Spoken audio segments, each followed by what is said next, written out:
Olá pessoal, tudo bem? Olha, nessa aula aqui a gente vai falar sobre a questão urbana, né, mais uma vez, só que dessa vez mostrando imagens para vocês, explicando algumas coisas a mais, né, coisas que ficaram de ser ditas da aula anterior. Bom, então pessoal, o nosso assunto aqui hoje é esse, a organização da cidade, urbanização em países independentes, caso de São Paulo, tá? Então a gente vai focar nele, mas a gente vai falar antes de casos que serviram como modelos aí para a urbanização de São Paulo, né? Então, pessoal, por exemplo, a Reforma de Paris, que foi com Haussmann, que foi lá um engenheiro, arquiteto da época do Luiz Bonaparte. O engenheiro, né, o Haussmann, o arquiteto aí, também conhecido aí pelas reformas, qual era o plano dele? O plano dele, pessoal, era transformar Paris. Então, vocês estão vendo aí a imagem, né, de Paris, já na época da reforma. Então, vocês podem ver que tem um trilho passando no meio da cidade, vários buracos já aí, os prédios iam ser demolidos, boa parte deles, ia ser uma transformação completa assim do centro de Paris. Então, qual era a ideia? A ideia era dificultar a ocorrência de barricadas operárias, que eram muito comuns, né? Desde a Revolução Francesa, vários movimentos em Paris, as ruas eram muito estreitas, né? Vielas medievais. Então, por exemplo, aqui está o exemplo de como eram as ruas em Paris, tá? Então, aí, ó, a viela, né? Praticamente no modelo medieval. Então a ideia era mudar isso. A ideia era você fazer ruas largas para você ter a passagem de veículos maiores, para você poder ter então uma modernização de Paris. Essa era a ideia, tá? Então aí essa foto, né, mostra como que eram essas vielas. E aí, pessoal, aqui já as ruas mais largas, né? Um boulevard. Então, se você tem prédios um pouco mais compridos, né, no sentido aí, né, da horizontal, árvores, as calçadas largas. Então isso é Paris, tá? Isso vai ser o modelo aí que vai ser seguido. E aí, pessoal, nós temos Paris hoje, né? Olha só, então várias avenidas se encontrando num centro ali que é do Arco do Triunfo, né? A Champs-Élysées, né? Que é a avenida mais famosa. Então, pessoal, esse foi o plano do Haussmann. Então isso aqui dificultou a ocorrência de barricadas operárias, né? Não que os trabalhadores não fizessem mais movimentações, né? Não fizessem mais seus protestos, mas ficou um pouco mais complicado de ser igual era antes. Não tinha mais como ser como era antes, né? Então, essas aí foram as reformas do Haussmann, né? Então, o Rio Sena é a passagem hidroviária, né? O anel hidroviário, o anel ferroviário também vai existir e aí nós temos o anel rodoviário, tá? Bom, pessoal, além disso, né, então tá aí a foto do Haussmann, tá? Barão Haussmann, que trabalhou aí para o Luiz Bonaparte, que era sobrinho do Napoleão. Bom, aí, pessoal, é o seguinte, nós temos o mapa de Nova York, tá? Com as obras que foram feitas pelo Robert Moses, que foi um grande engenheiro arquiteto aí também, que atuou entre os anos 30 e anos 50, tá? Então ele fez várias obras aí. Então vocês podem ver aí na legenda que são parques, construções, estradas, né? Você tem playgrounds, pontes, enfim. Então cada um aí com a sua cor. Então, por exemplo, aqui no lado direito está aí, ó, Lincoln Center, que é o número 1. Aí está o Coliseu de Nova York, que é o número 2. O 3 ali são os quartéis das Nações Unidas. Enfim, então você tem uma série de obras do Robert Moses, que acabou servindo de inspiração aqui para São Paulo também. Inclusive veio aqui, né? Inclusive ele teve contato aí com os arquitetos aqui de São Paulo. Teve contato com o Prestes Maia. Enfim, pode ver aí, pessoal, que tem várias estradas, né? E repare o seguinte, né? Lá em cima a gente pode ver que o Bronx, né? Ele é dividido, né? Então você tem aí as avenidas passando no meio e ele fica ali, né? Sendo dividido. O que acontece?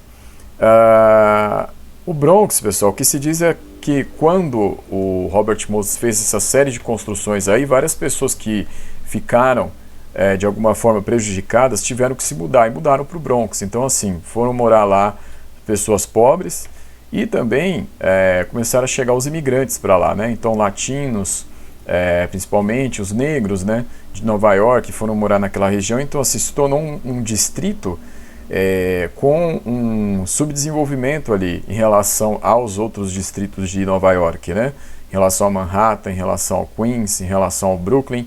Então, assim, o Bronx, pessoal, ele acabou sendo esse lugar. Só que o que ocorre é que quando vai se chegando aí aí o fim do século XX, início do século XXI, o Bronx vai se valorizando, né? Então vai ficando um pouco mais caro viver lá, né? Então, mas assim, durante décadas foi aquele lugar que aparecia nos filmes, com as pessoas na rua ali fazendo, tentando se aquecer, fazendo fogueira naqueles tonéis de latão, enfim, dessa forma aí que aconteceu a urbanização, enfim, é isso que se fala, né? Que ao mesmo tempo que ela trouxe progresso, ela trouxe essas adversidades aí. Bom, e aí aqui está uma foto do Robert Moses, né? Tá aí ele com o seu plano desenhado atrás, né? Então esse foi o engenheiro aí de Nova York. Bom, e São Paulo? Então vocês podem ver que São Paulo, pessoal, esse mapa aqui, vou colocar lá nos créditos, depois vocês vão ver que tem uma matéria muito legal, né? Quem tiver interesse, que fala aí sobre os mapas antigos, fala sobre a urbanização. Aqui está o mapa da época das ferrovias e do café, né? Então vocês podem ver aí que tem as ferrovias aí que está em Pontilhado, saindo para Jundiaí, para Sorocaba, para o Rio de Janeiro, enfim, para o sul do país também. Então, o que acontece? Você pode ver que tem os rios, né? Então tem o rio Tietê, que está ali em cima. Na esquerda você tem o rio Pinheiro, saindo aqui da região da parte sul aí, indo até ele, né, para confluir, e o rio Tamanduateí. Desses rios, pessoal, o que mais, os que mais aparecem, lógico, são o rio Pinheiros e o Tietê, estão à vista aí. Mas o rio Tamanduateí, uma boa parte dele ou está transformado em córrego ou está soterrado, né? E aí vai desaguar lá no rio Tietê. Então, pessoal, o que acontece? Por que ele foi soterrado? Porque teve urbanização, vocês vão ver que ele não é o único rio que aconteceu isso, tem dezenas de outros que ficaram aí debaixo d'água. Desculpa, debaixo da cidade, né? Então, assim, o que acontece? Aí você tem, né, essa época aí que a urbanização não é tão grande em São Paulo ainda, porque é sempre importante lembrar o seguinte, que a urbanização de São Paulo, pessoal, ela vem mais forte no século XX, assim, do jeito que a gente conhece hoje, porque antes a cidade de São Paulo era só uma cidade de férias, né? A riqueza estava no interior de São Paulo e não aqui na capital, né, por causa do café. Então aqui era um ponto de passagem, foi um ponto de passagem de tropeiros, foi um ponto de passagem para as ferrovias, mas não para essa questão assim da riqueza se concentrar aqui. Ela vai se concentrar depois, tá? Bom, então nós temos, pessoal, ali, além disso, né, além desse mapa de 1880, vocês podem ver aqui que tem uma foto sobre a confluência dos rios Tietê e Pinheiros. Então o rio Pinheiros é esse rio que está saindo aqui mais de baixo na tela, vai se confluir lá com o rio Tietê em cima, né? Então, podem ver que tem uma ilhazinha ali, e aí o rio Tietê vai embora lá, né? Porque ele vai desaguar lá na frente, né? Enfim, e aí o rio Tietê, então, essa foto aí dos anos 20, tá? Bom, olha só essa foto aqui do rio Pinheiros, pessoal, as pessoas tomando banho, uma piscina ali montada com a água do rio, né? Isso é uma cena que hoje é impossível assim de você pensar, né? Mas já aconteceu, essa foto aqui de 1929, tá? Então as pessoas, elas iam tomar banho no rio, isso é uma coisa inimaginável hoje, né? Então tá esse registro. E aí, nós temos o plano de urbanização aí o plano de avenidas do Prestes Maia, que foi escrito entre os anos de 29 e 30, só que ele só vai ser implementado mesmo a partir de 37, que aí o Prestes Maia vai chegar à prefeitura nomeado pelo Adhemar de Barros, que era o governador, por sua vez, nomeado pelo Getúlio Vargas, né? Era a ditadura do Estado Novo. Então os governadores e prefeitos de capitais eram nomeados. Bom, Prestes Maia vai colocar seu plano em ação, né? O que o Prestes Maia vai ter? Ele vai ter esse plano de avenidas, né? Então aqui está o esquema teórico, vocês podem ver que aqui é retratado diferente de como a gente costuma ver. Então aqui o rio Tietê, ele está na parte de baixo, e o rio Tietê e o rio Pinheiros lá em cima. Por quê? Porque aqui é invertido, né? Que é um esquema teórico, ele quer explicar o plano dele, tá?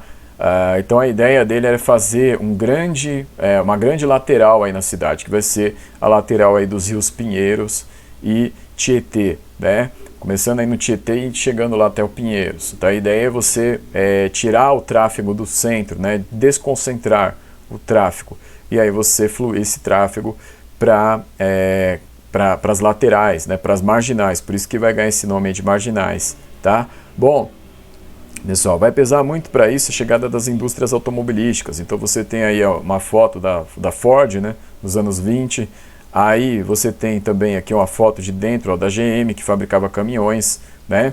Então essas indústrias, pessoal, elas vão pesar muito para esse plano de avenidas, né? E aí nós temos aqui nos anos 50 o almirante Lúcio Meira, que aqui a gente vai ver essa foto, tá o Vargas aí para entrar nesse carro, tá? E o Lúcio Meira é o cara que está ali com a mão levantada, ele vai ser um funcionário do Vargas, né? Que vai trabalhar para ele aí, tentando fazer com que as indústrias estrangeiras se instalassem aqui, mas produzissem peças completamente nacionais, carros completamente nacionais, só que ele não vai conseguir, né?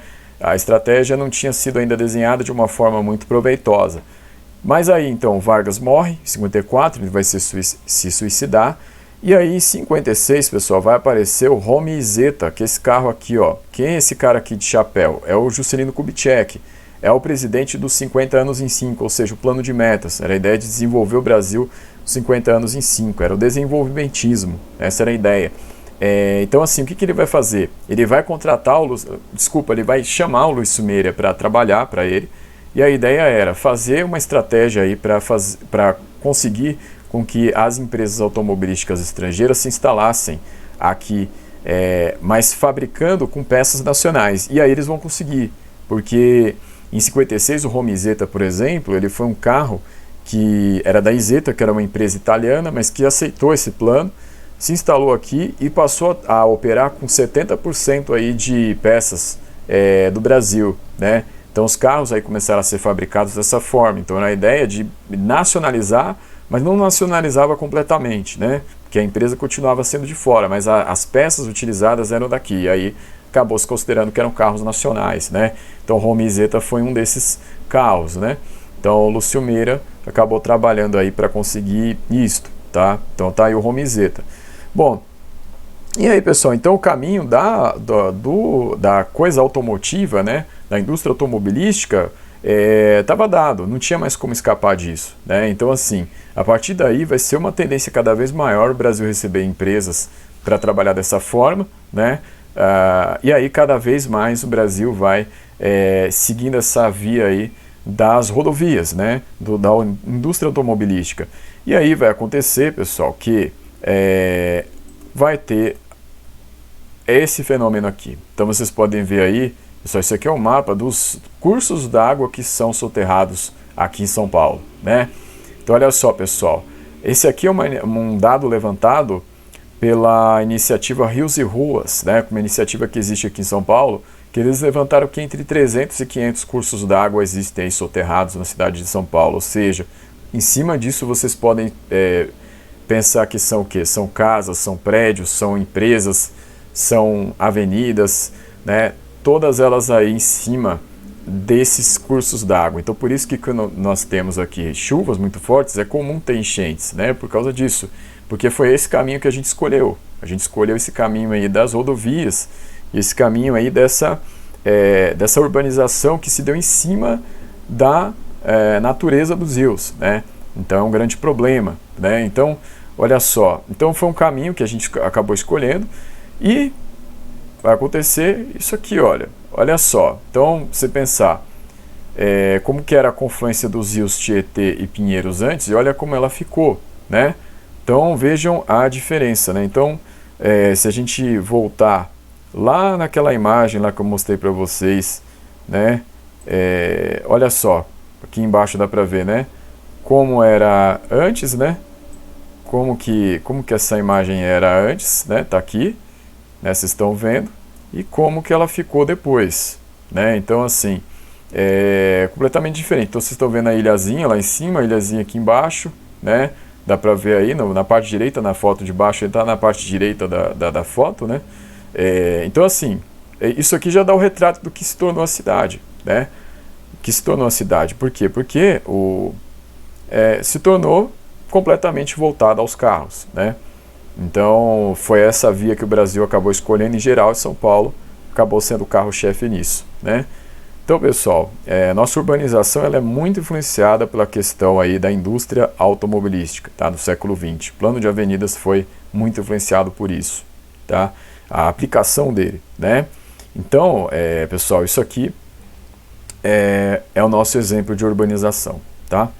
Bom, Basicamente era isso que tinha para falar. Então, agradeço aí a atenção de vocês. Obrigado.